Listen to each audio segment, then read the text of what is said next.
네, 신경민입니다. 법적 제척 얘기를 자꾸 핑계를 대는데요. 진짜 이유가 법적 제척인지 그걸 잘 모르겠습니다. 일단 법적 제척뿐만 아니라 도덕적 윤리적인 것을 하면은 불참이 지난번에 7월 2일 표결에서 불참하고 기권하고 반대한 6명은 도덕적 윤리적 제척 사유가 아닌가 생각이 되고요. 9명 중에서 6명이나 반대를 했다면 그 당의 국정조사에 대한 생각은 반대 아닌가 싶습니다. 불참과 기권도 반대로 간주를 한다고 그러면은요.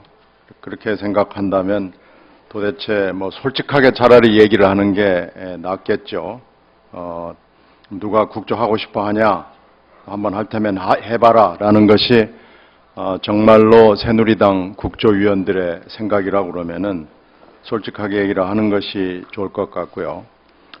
금방 전해철 의원께서 경찰에 뺨 때린 의원 그 사건 얘기를 하셨는데 그 자리에 있었던 과연 그 경찰 출신 그 의원들도 경찰 뺨 때리면서 남재준 원장처럼 한번 해봐라라는 분위기라고 그러면은 이건 제척뿐만 아니고 우리 법에 보면은 회피 사유도 있습니다.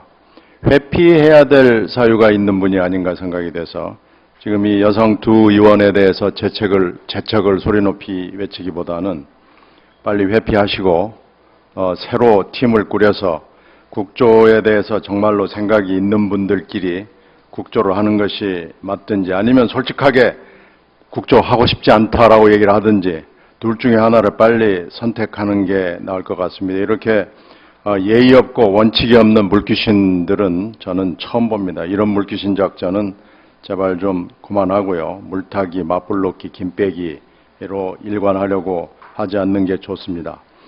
제가 보기엔 이 두 의원의 제척 사유가 하나 있습니다. 있다면요. 정신적 제척 사유입니다. 너무나 열심히 해가지고 건강을 좀 챙겨야 되기 때문에 만약에 새누리당 의원들이 두 여성 의원들의 건강을 생각해서 제척을 주장한다면 그건 저희들이 정말로 과감하게 받아들일 용의가 있습니다.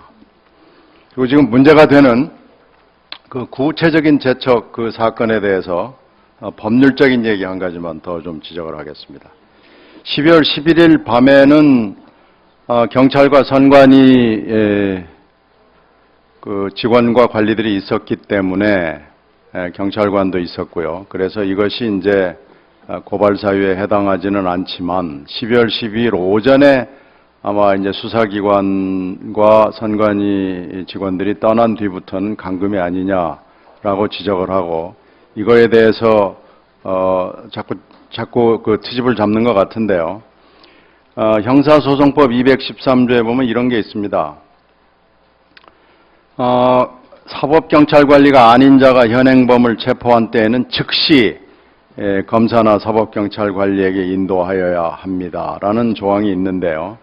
만약에 경찰이 판단을 잘못했을 경우, 근데 지금 검찰이 수사를 해보니까 경찰이 그때 판단을 잘못할 충분한 이유가 있었던 게 김용판 서울청장이 부당한 압력 가했죠.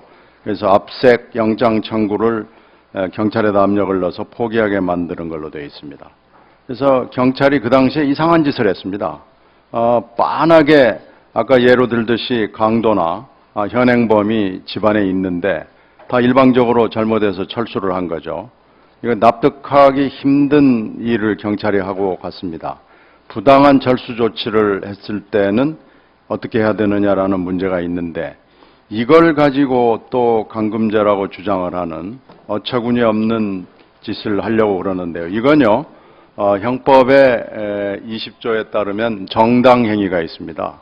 법령에 의한 행위나 업무로 인한 행위, 기타 사회상규에 위배되지 않은 행위는 벌하지 아니한다가 있기 때문에 이 두 분이 물론 이 감금죄에 해당되지도 않지만 만약에 혹시 수사를 해서 뭘 한다고 하더라도 이거 기소하기도 어렵고요.